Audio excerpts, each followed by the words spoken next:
معروف حدیث پاک ہے، آپ صلی اللہ علیہ وسلم نے ارشاد فرمایا من تواضع للہ رفعہ اللہ، جس نے اللہ کے لیے اپنے آپ جھکا دیا، عاجزی اختیار کی، اللہ تعالیٰ اس کو بلند فرمائے گا۔ حضور سیدی غوث اعظم ہوں کہ حضور سیدی خواجہ اجمیر ہوں، وہ تذلل والے تھے، عاجزی والے تھے، منکسر المزاج تھے۔ ان کے لنگر خانے میں غرباء آتے، تاجدار آتے، فقراء آتے، کسی بھی طبقے کے لوگ آتے، خود اپنے ہاتھ سے ان کے لیے کھانے کا بندوبست کرنا پسند فرماتے تھے، خود اپنے ہاتھ سے ان کے لیے دسترخوان بچھانے والے تھے۔ ان کے دسترخوان وسیع تھے اور وہ خود بھی سخی تھے۔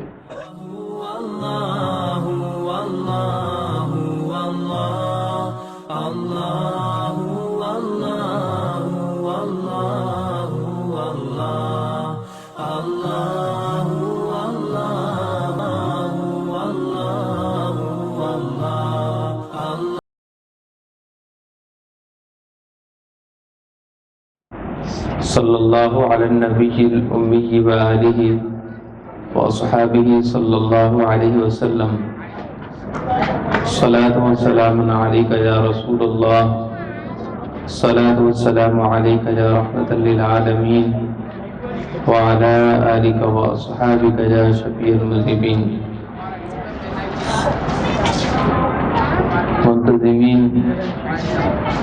منتظمین محفل میلاد صدہا مبارکباد کے مستحق ہیں کہ الحمدللہ دوسری عظیم و شان محفل میلاد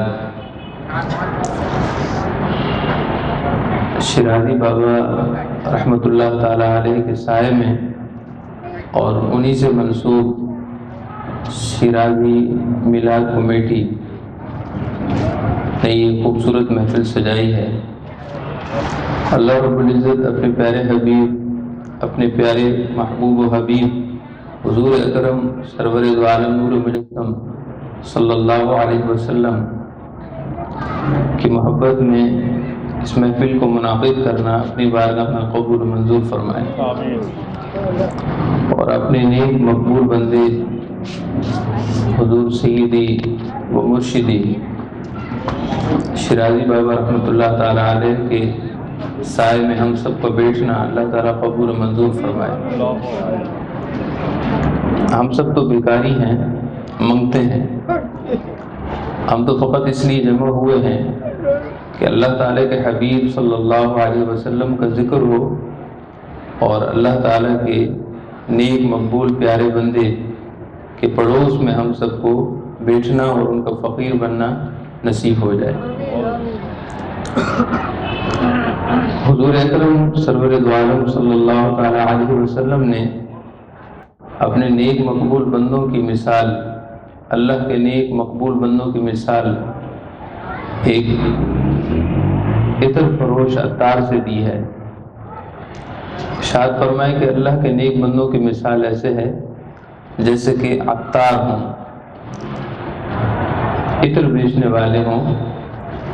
جب ہم عطر فروش، عطر بیچنے والے کے پاس فقط 2 لمحے بیٹھ ہی جاتے ہیں، اگر کچھ سودا نہ بھی لیں، اس کے باوجود بھی ہمارا جسم معطر اور معمر ہو جاتا ہے، اور اگر سودا لے لیں تو پھر صرف چند لمحوں کا عطر نہیں ہوتا، چند لمحوں کے لیے خوشبو نہیں ہوتی، بلکہ وہ خوشبو پھر برقرار رہتی ہے۔ تو اللہ کے نیک بندوں کی عطا کردہ خوشبو ان کا فیضان ہے، ان کی نظر ہے، ان کی نگاہ ہے۔ اگر وہ اپنی نگاہ فرما دیں تو زندگی بھی سنور جاتی ہے اور آخرت بھی سنور جاتی ہے۔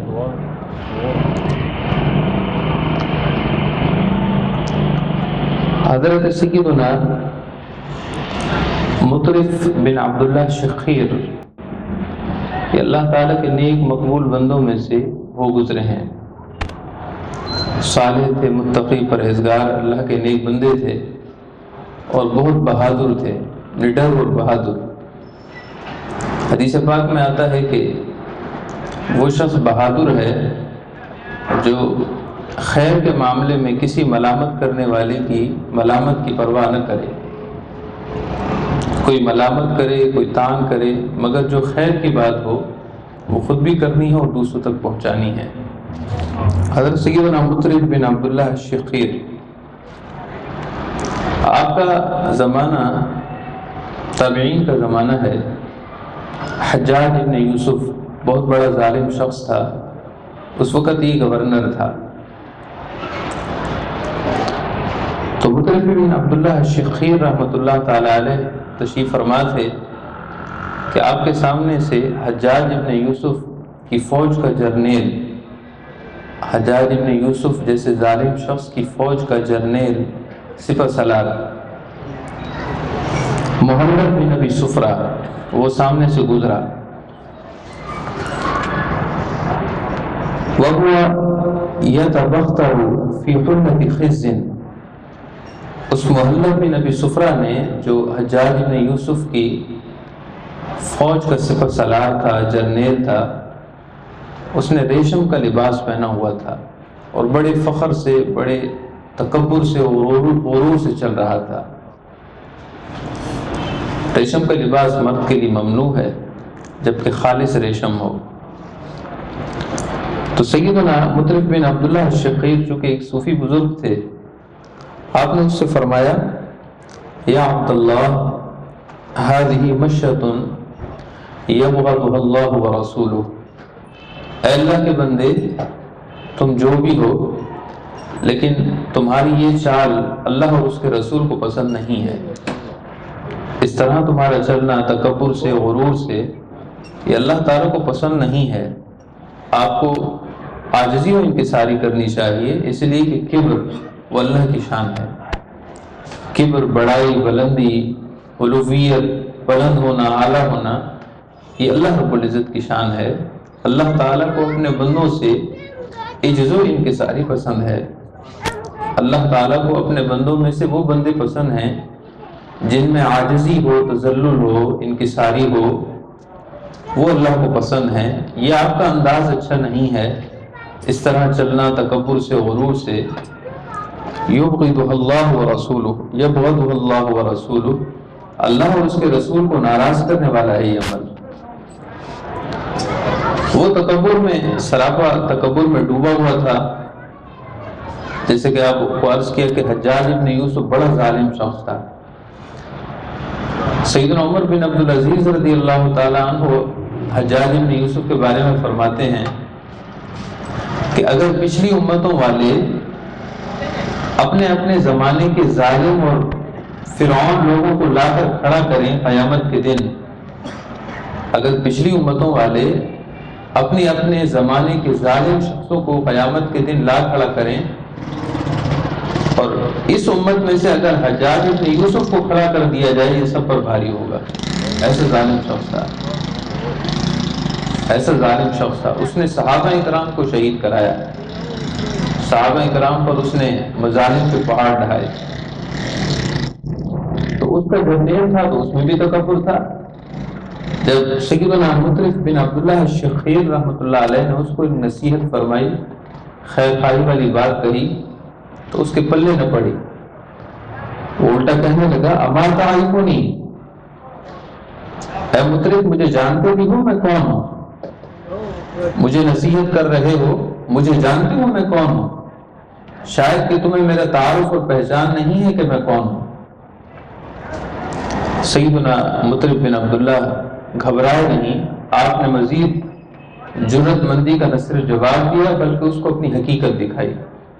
آپ نے ارشاد فرمایا، یہ لفظ بڑے قابل توجہ ہیں، آپ نے فرمایا بلا اعرفک، ہاں کیوں نہیں، میں تجھے پہچانتا ہوں، مجھے پتا ہے، تیرا تعارف مجھے معلوم ہے، اور اگر سننا چاہتا ہے تو سن۔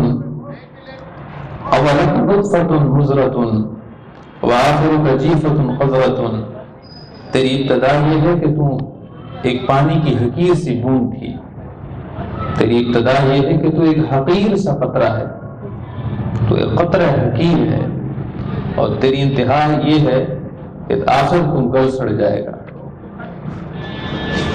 ہر عام انسان کی یہی ابتدا ہے، ہر عام انسان کی حقیقت یہی ہے۔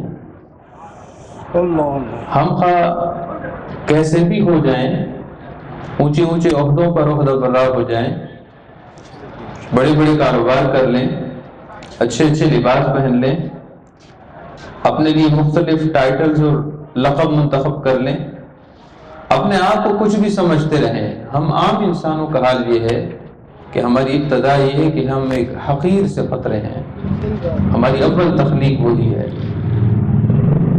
ہاں، یہ اللہ تعالیٰ کی شان ہے کہ اس نے ہمیں ایک حقیر سے قطرے سے پروان چڑھایا۔ بطن مادر میں ہم مختلف نشو و نما کے مراحل سے ہو گزرتے آخر اس دنیا میں ہم پیدا ہو گئے۔ اللہ تعالیٰ نے ہمیں ماں باپ دیے، بہن بھائی دیے، ہمیں دوست دیے، نشو و نما ہوتی رہی اور ہم کسی نہج پر پہنچے۔ پھر زندگی گزرتی رہے گی، شباب بھی ہے، پھر آخر شباب سے پھر بڑھاپے کی طرف بھی جائیں گے، اور آخر اپنی قبروں میں جائیں گے تو چند دن تک تو ہمارے جسم سلامت رہیں گے، مگر کچھ ہی دن گزرنے کے بعد پھر جسم میں تغیر ہوگا اور آخر ہڈیاں ہی باقی بچیں گی۔ یہ ہم عام انسانوں کا حال یہی ہے۔ حضرت سیدنا مطرب بن عبداللہ الشخیر نے فرمایا کہ اے اپنے لباس، ریشم کے لباس پہن کر فخر کرنے والے اور اپنی بڑائی اور تکبر کا چرچا چاہنے والے، تیری حقیقت یہ ہے کہ ابتدا خون تھی، انتہا تم، جسم کا گل سڑ جانا یہ تیرا نتیجہ ہوگا۔ حضرت سیدنا مطرب بن عبداللہ کی بات تو اس نے کوئی جواب نہ دیا، اس سے کوئی جواب من ہی نہ پڑا، لاجواب ہوا اور وہاں سے چلا گیا۔ حضور اکرم صلی اللہ تعالی علیہ وسلم نے خود بھی ہمیشہ عاجزی اور انکساری اختیار فرمائی، اور اپنے صحابہ و اہل بیت اور اپنی امت کے اکابر اولیاء اللہ کے لیے، اپنی امت کے لیے یہی منتخب فرمایا کہ عاجزی اختیار کرو، اس لیے کہ عاجزی جو اختیار کرے اللہ تعالیٰ اس کو بلندی اور رفعت عطا فرماتا ہے۔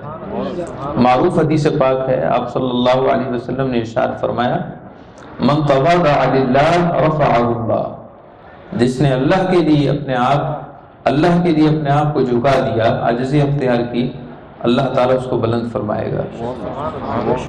الحمدللہ ہم اہل بیت و صحابہ کے نام لیوا ہیں، نہ صرف ہم ان سے عقیدت کا دم بھرتے ہیں بلکہ ہمارے رومتے میں ان کی محبت جاگزی ہے، اور انشاءاللہ دنیا میں بھی رہے گی اور آخرت میں اللہ اسی کے صدقے ہمیں کامیاب فرمائے گا۔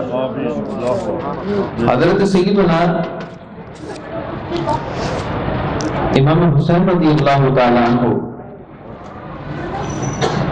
حضرت سفیان بن سعد فرماتے ہیں کہ سیدنا امام حسین رضی اللہ تعالیٰ عنہ ایک دفعہ گزر رہے تھے تو آپ نے کچھ فقراء مساکین کو دیکھا جن کی تنگدستی کا عالم یہ تھا کہ روٹی کے سوکھے ٹکڑے جو انہیں میسر آئے تھے، روٹی کے سوکھے ٹکڑے وہ ایک چادر پر جمع کر کے ان کو کھا رہے تھے۔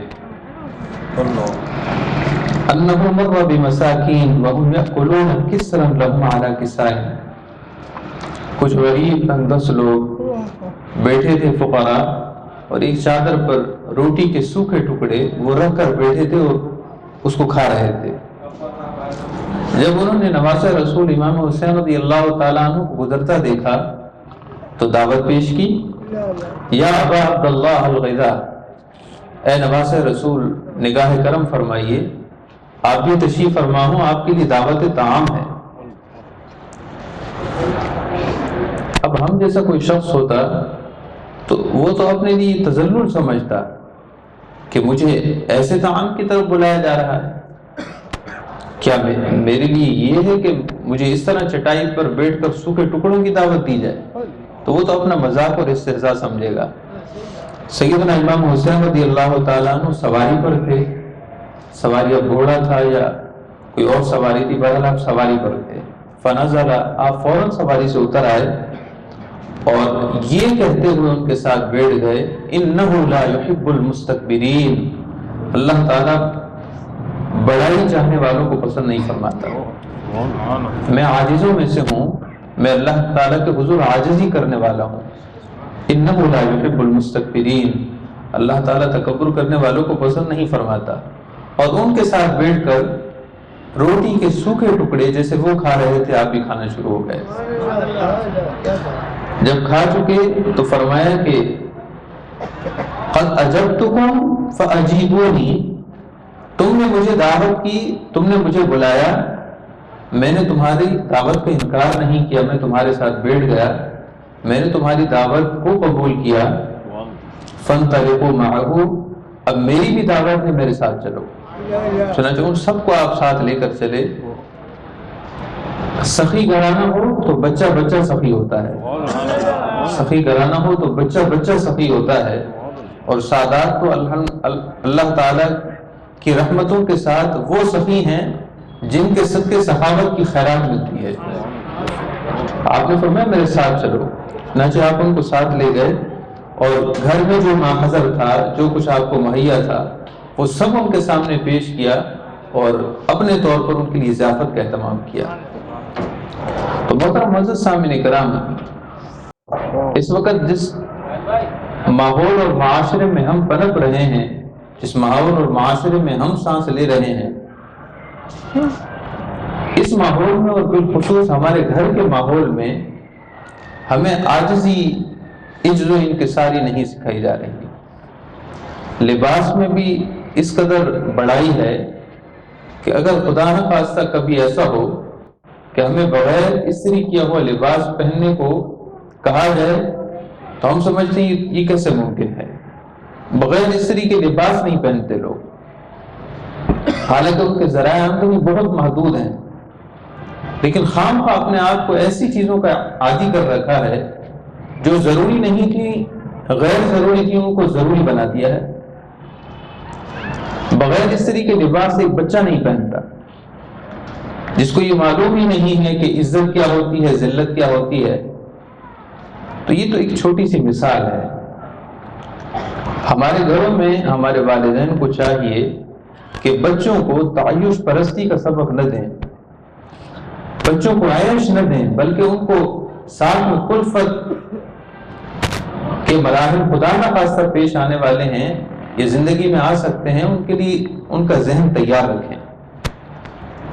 حضور اکرم صلی اللہ علیہ وسلم ہمیشہ اپنے گھر، اپنے نواسوں، اپنی نواسیوں کی یہی تربیت فرماتے تھے کہ ان کو ہمیشہ امتحان کے لیے تیار رہنے کا درس دیتے تھے.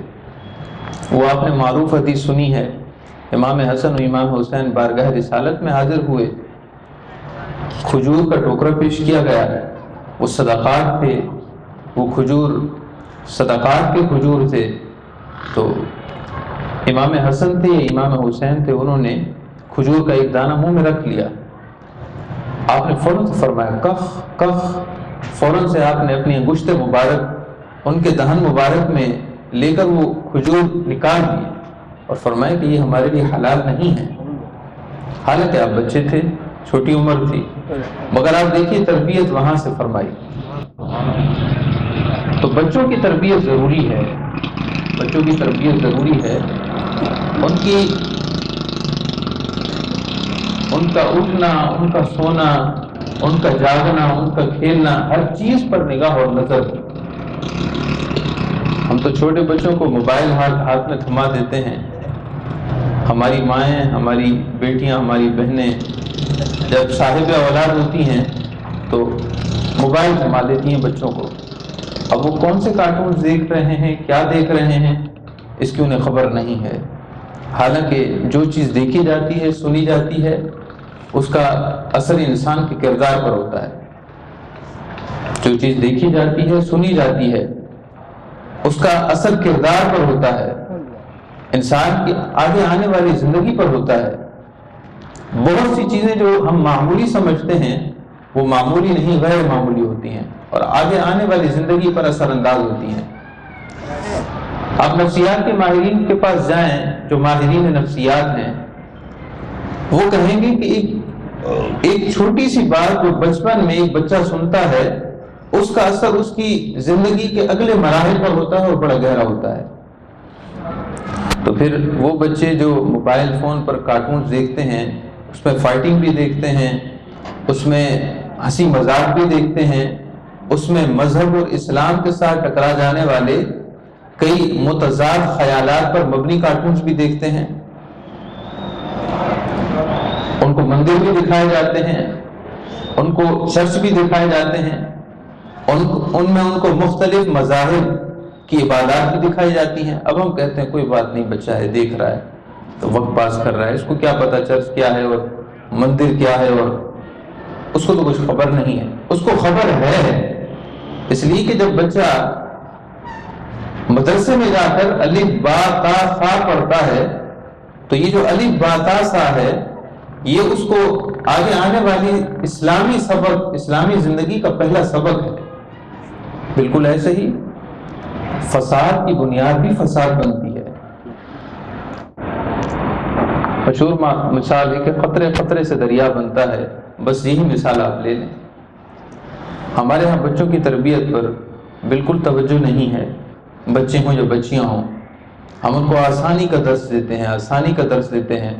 ہوتا یہ ہے کہ جب بچیاں نئے گھر کو جاتی ہیں تو ان کو تھوڑی سی بلند آواز بھی بہت ناگوار گزرتی ہے۔ جس بچی کو ہم نے لاڈ پیار سے پالا اور اس کو یہ سبق نہ دیا کہ بیٹا آنے والی زندگی کے مختلف مراحل ہو سکتے ہیں، ناز لاڈ، ان کا ہر ناز اٹھانا، لاڈ اٹھانا، لیکن ان کو یہ نہ بتانا کہ بیٹا آئندہ زندگی میں تکلیف ہو سکتی ہے۔ اسی ناز لاڈ نے جب وہ نئے گھر کو جاتی ہیں ایک تھوڑی سی آواز بھی برداشت نہیں ہوتی، رو کے آ جاتی ہیں، پھر ماں باپ بٹھا لیتے ہیں، ناز نام کا پالے ہوئے، اب بیٹی کو کیسے رخصت کریں کہ بیٹی تو جا، بس اسی میں پھر گھر خراب ہو جاتے ہیں، اور بعد میں عقل آتی ہے کہ یہ سب کچھ درست نہیں تھا۔ اگر بیٹی روٹ کر آئی تھی تو اس کو کہنا تھا کہ بیٹا تیرا اصلی گھر وہی ہے، دکھ میں سکھ میں تجھے وہ گھر چلانا ہے، اس لیے کہ اگر ایک دفعہ تم نے غلطی کی تو پھر عمر بھر پچھتائے گی۔ ہمارے یہاں مائیں اپنی بچیوں کی یہ تربیت نہیں کر رہی ہیں، یہی وجہ ہے کہ گھر خراب ہو رہے ہیں۔ چند ماہ ہی گزرنے پر آپس میں بے چینی اور اضطرابات پیدا ہو جاتے ہیں، اور پھر خدا نہ خواستہ اگر خلا یا ڈیورس کی صورت بن جائے، گھر ٹوٹ جائے اور پہلے بچے موجود ہوں تو ان بچوں کی زندگی خراب ہے۔ پھر محترم معزز سامعین کرام، یہ سارے فساد اور سارے نتائج بچوں کی صحیح تربیت کے نہ ہونے پر ہے۔ ہمیں یاد ہے کہ مفتی محمد یعقوب معینی صاحب رحمۃ اللہ تعالی علیہ وہ اکثر ہمارے والدین کو کہتے تھے کہ اپنے بچوں کو سہولت کا عادی نہ بناؤ، اپنے بچوں کو سہولت کا عادی نہ بناؤ۔ امام غزالی رحمۃ اللہ علیہ نے احیاء العلوم میں اس پر بہت لکھا ہے، اپنی اولاد کو سہولت کا عادی نہ بناؤ، بلکہ ان کو کچھ نہ کچھ تکلیف ہونے دیا کرو، امتحان سے گزرنے دیا کرو تاکہ وہ مضبوط ہوں۔ محترم معزز سامعین کرام، بات یہاں سے شروع ہوئی تھی کہ اللہ رب العزت کو اپنے وہ بندے پسند ہیں جن میں عاجزی و انکساری ہو، لہذا اپنے بچوں کو خود کام بھی کرنے کو کہا کریں۔ مثال کے طور پر جو کام وہ کر سکتے ہوں ان کو خود کرنے کا عادی بنائیں۔ سیدنا عمر فاروق رضی اللہ تعالیٰ عنہ سے روایت ہے، رأس التواضع ان تبدأ بالسلام علی من لقیت من المسلمین۔ عاجزی کی انتہائی باتیں وہ تین ہیں جن سے عاجزی پیدا ہوتی ہے اور عاجزی واضح ہوتی ہے، وہ عادتیں تین ہیں۔ ان تین عادتوں سے آپ اندازہ کر سکتے ہیں کہ میں عاجز ہوں یا عاجز نہیں ہوں، میں عاجز بندوں میں سے ہوں یا نہیں ہوں۔ اس کے لیے تین علامتیں ہیں۔ نمبر ایک یہ کہ آپ کہیں سے گزریں تو آپ کا یہ دل کرتا ہے کہ میں دوسروں کو سلام کروں اور وہ جواب دیں، یا پھر آپ اس بات کے منتظر رہنا پسند فرماتے ہیں کہ مجھے سلام کیا جائے، میں سلام میں پہل نہ کروں۔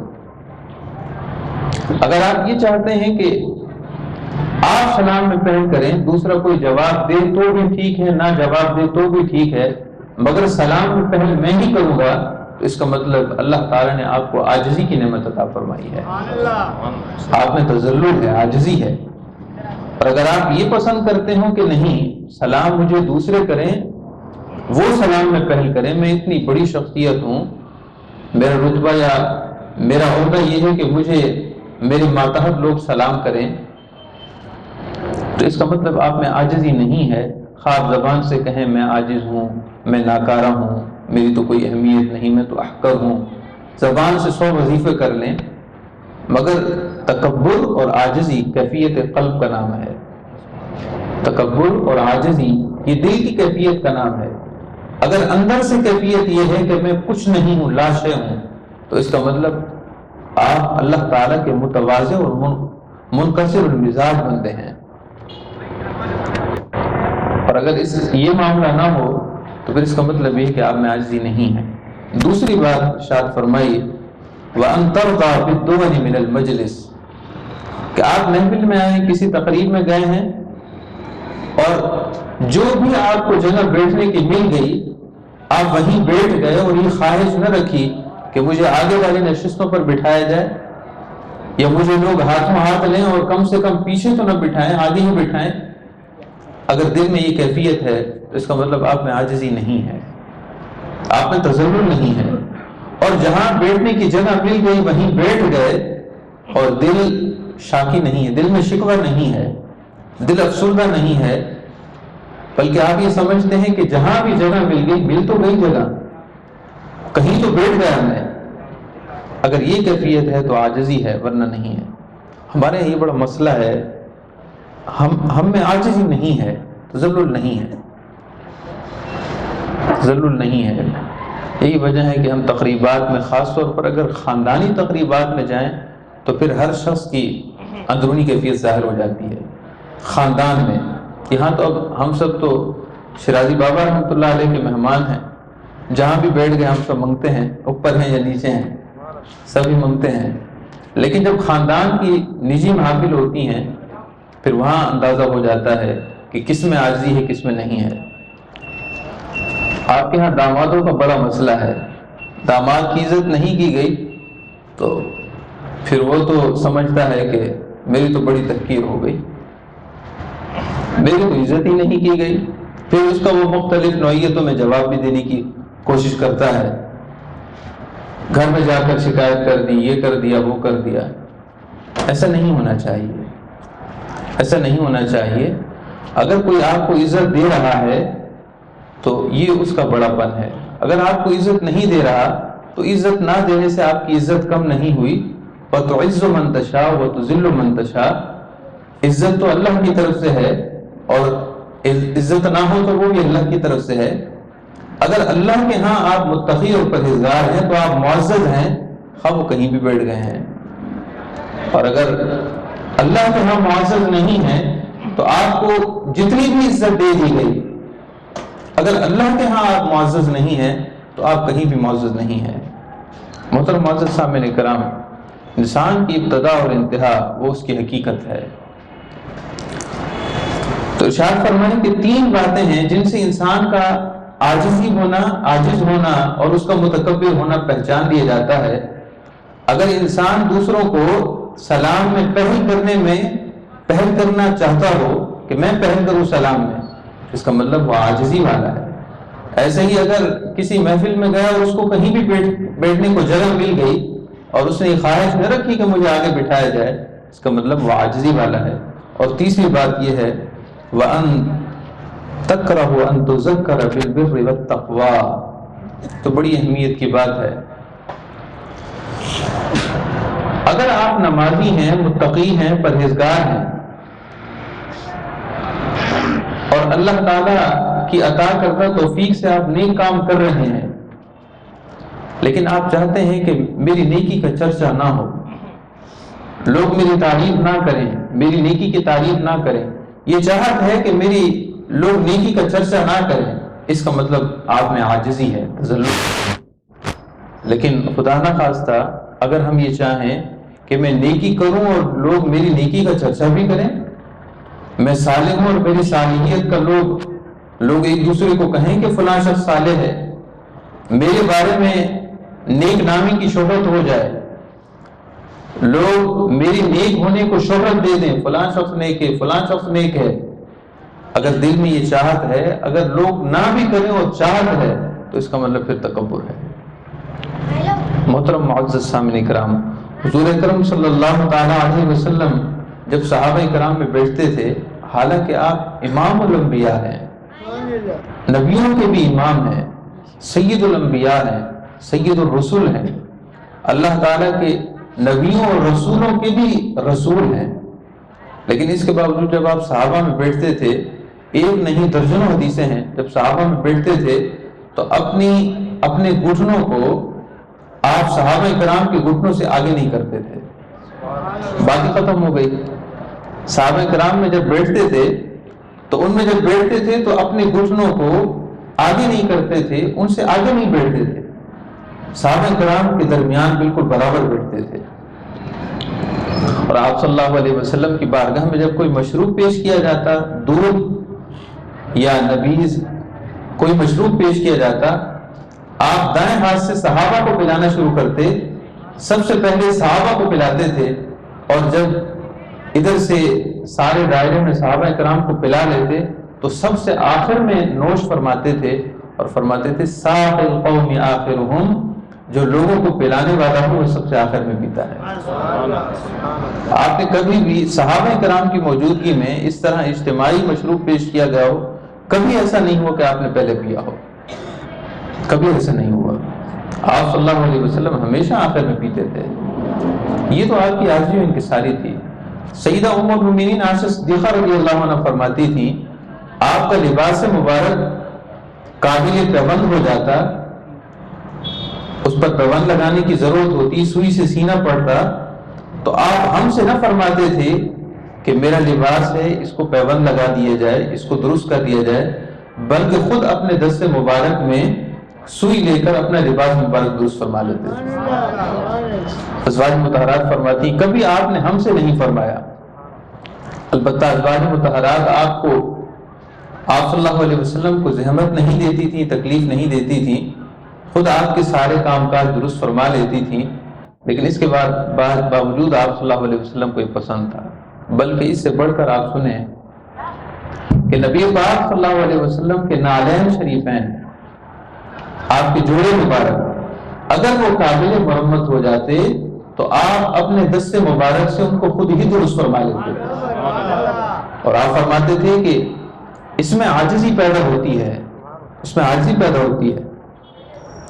چنانچہ ایک حدیث پاک میں آپ صلی اللہ علیہ وسلم نے ان امور کی نشاندہی فرمائی، من خصف نعلہ، جس کا جوتا قابل مرمت ہو جائے اور وہ خود اس کو سی لینا پسند کرتا ہو، خود سی لینا اپنی شان کے خلاف نہ سمجھتا ہو، ورقع ثوبہ، اس کا کپڑا پھٹ جائے تو خود سوئی لے کر اس کو سینا اپنی شان کے خلاف نہ سمجھتا ہو، وَعَفَّ وَجْهَهُ لِلَّهِ فِي السُّجُودِ، اور جب نماز کی حالت ہو، جائے نماز نہ ہو، مٹی ہو، جائے نماز درمیان میں نہ ہو، نماز پڑھنی ہو تو وہ زمین پر نماز پڑھنا اپنی شان کے خلاف نہ سمجھتا ہو اور اپنی پیشانی پر مٹی لگنا اپنی شان کے خلاف نہ سمجھتا ہو، ارشاد فرمایا فقط بری من الکبر، جس میں یہ کیفیتیں، یہ احوال قلب پیدا ہو جائیں، ارشاد فرمایا وہ تکبر سے بری ہو گیا، تکبر سے بری ہو گیا۔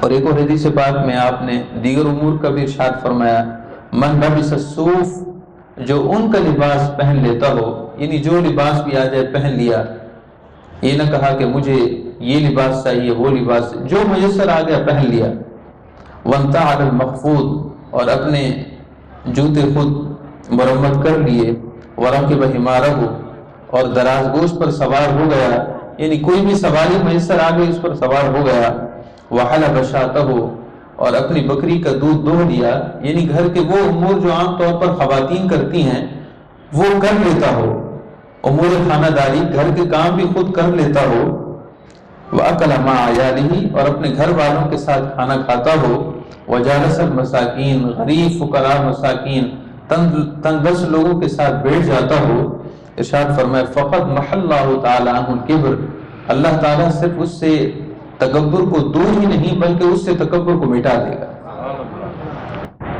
تو یہ چھوٹے چھوٹے کام ہوتے ہیں گھر کے، یہ کر لیا کریں۔ سیدنا صدیق اکبر رضی اللہ تعالیٰ عنہ کا زمانہ خلافت تھا، اور آپ دراز گوش پر یا گھوڑے پر سوار ہوتے اور چابک گر جاتا، چابک جس سے سواری کو ہنکاتے ہیں، اگر وہ چابک گر جاتا تو آپ اونٹ کو بٹھاتے تھے۔ اونٹ کو بٹھانا اور اس کو کھڑا کرنا ایک مشکل مرحلہ ہوتا ہے، اس میں وقت لگتا ہے، لیکن آپ اونٹ پر سوار ہوتے تھے، چابک گر جاتا، اونٹ کو بٹھاتے، اپنا چابک اٹھاتے، پھر سوار ہوتے اور پھر چلتے۔ آپ کے مصاحبین عرض کرتے کہ حضور ہم تھے آپ کا چابک اٹھا کر دینے کے لیے، ہمیں آواز دے دیتے۔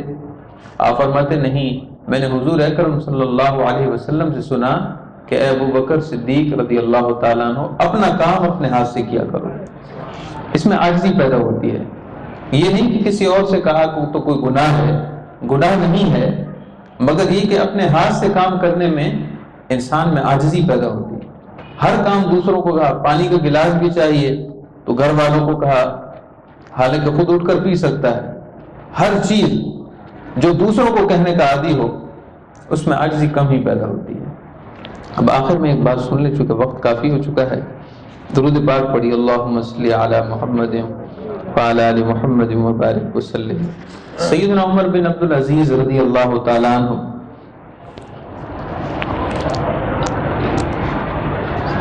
سیدنا عمر بن عبد العزیز رضی اللہ تعالیٰ عنہ کے گھر ایک دفعہ کوئی مہمان آ گیا، اور اس مہمان نے رات آپ کے ہاں گزاری، عشاء کی نماز پڑھ لی، تو اس کے بعد آپ کا جو غلام تھا وہ سو گیا، اور آپ کچھ لکھنے میں مصروف ہو گئے۔ وَكَانَ يَكْتُبُ شَيْئًا وَالضَّيْفُ عِندَهُ، آپ کچھ لکھ رہے تھے اور آپ کا مہمان آپ کے پاس ہی تھا۔ وہ جو چراغ بن رہا تھا، چراغ میں تیل ختم ہو گیا، دیے میں تیل ختم ہو گیا اور دیا بجھ گیا۔ چنانچہ آپ کے مہمان نے عرض کی کہ حضور مجھے اجازت ہو، مجھے بتا دیں کہ تیل کہاں رکھا ہے تو میں دیے میں ڈال دوں اور دیا دوبارہ چلا دوں، روشن کر دوں۔ آپ نے فرمایا لیس من مروت الرجل ان یستعمل ضیفہ، وہ انسان مروت والا نہیں ہے، اس انسان میں مروت نہیں ہے جو اپنے مہمان سے کام لیتا ہو۔ جو اپنے مہمان سے کام لے تو اس میں مروت نہیں۔ مروت تو یہ ہے کہ مہمان کی خود خدمت کرے، نہ یہ کہ مہمان سے خدمت لے۔ تو اس نے عرض کی کہ حضور اجازت ہو تو غلام کو اٹھا دوں، وہ چراغ درست کر دے۔ آپ نے فرمایا لا، ہرگز نہیں، یہ بیچارہ ابھی سویا ہے، اس کو جگانا مناسب نہیں ہے۔ سیدنا عمر بن عبد العزیز خود اٹھے، آپ نے دیے میں تیل ڈالا، اس کو دوبارہ روشن کیا، اور اس کے بعد پھر آ کر آپ لکھنے میں مصروف ہو گئے۔ مہمان کو بڑا تعجب ہوا، اس لیے کہ عمر بن عبد العزیز زمانے کے خلیفہ تھے، اور جنہوں نے عدل اور حق کو دوبارہ قائم فرمایا۔ اس نے عرض کی کہ حضور قم بنفسک یا امیر المؤمنین، اے امیر المؤمنین آپ دیا جلانے کے لیے خود اٹھے ہیں، اتنے چھوٹے سے کام کے لیے آپ خود اٹھے ہیں، حالانکہ آپ امیر المؤمنین ہیں، خلیفہ ہیں۔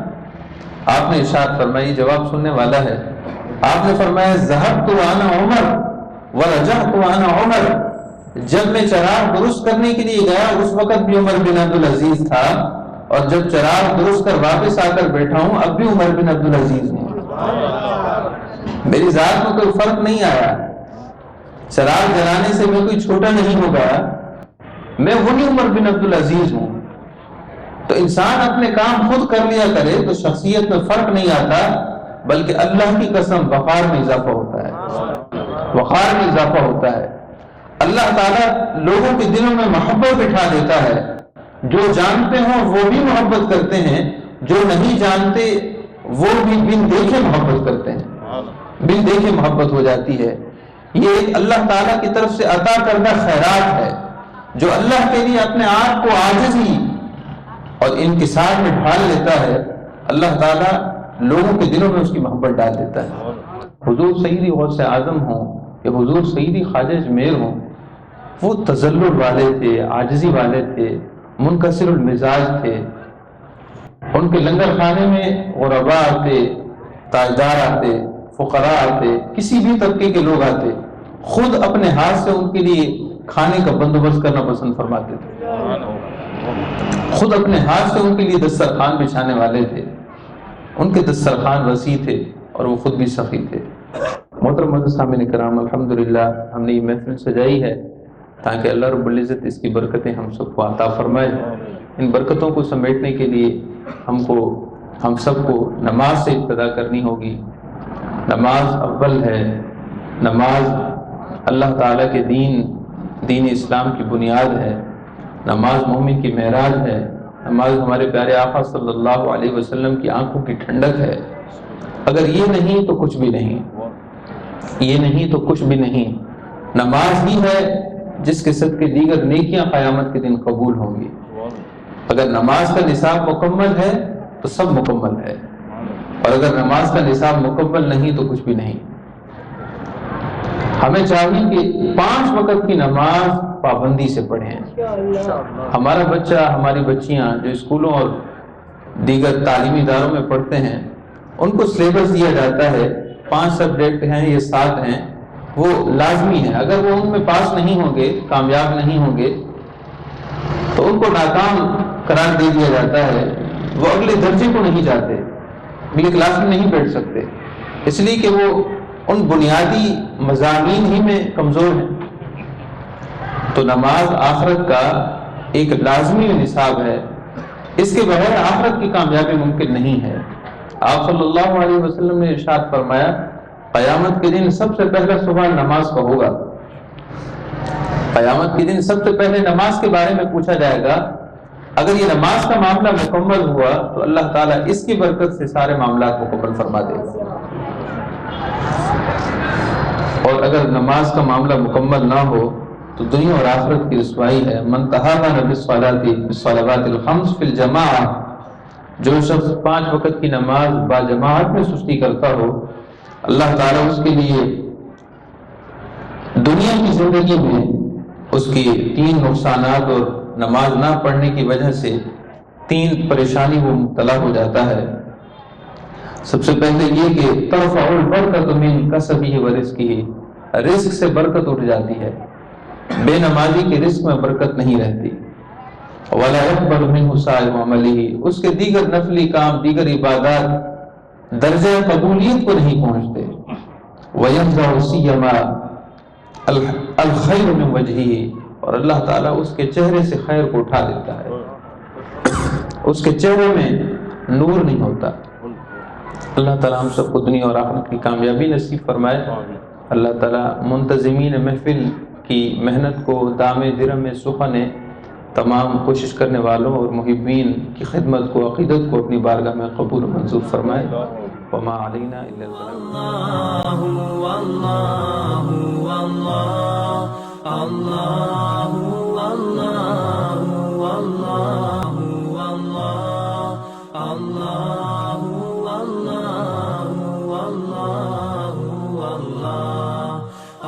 وفاداری انسان کا درہ امتیاز ہے۔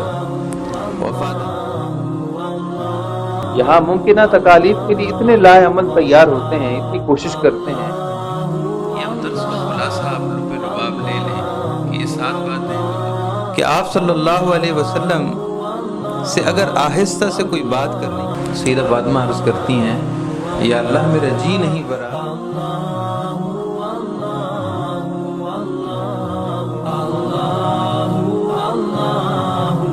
حدیث صحیح ہے کہ آپ صلی اللہ علیہ وسلم نے ارشاد فرمایا کہ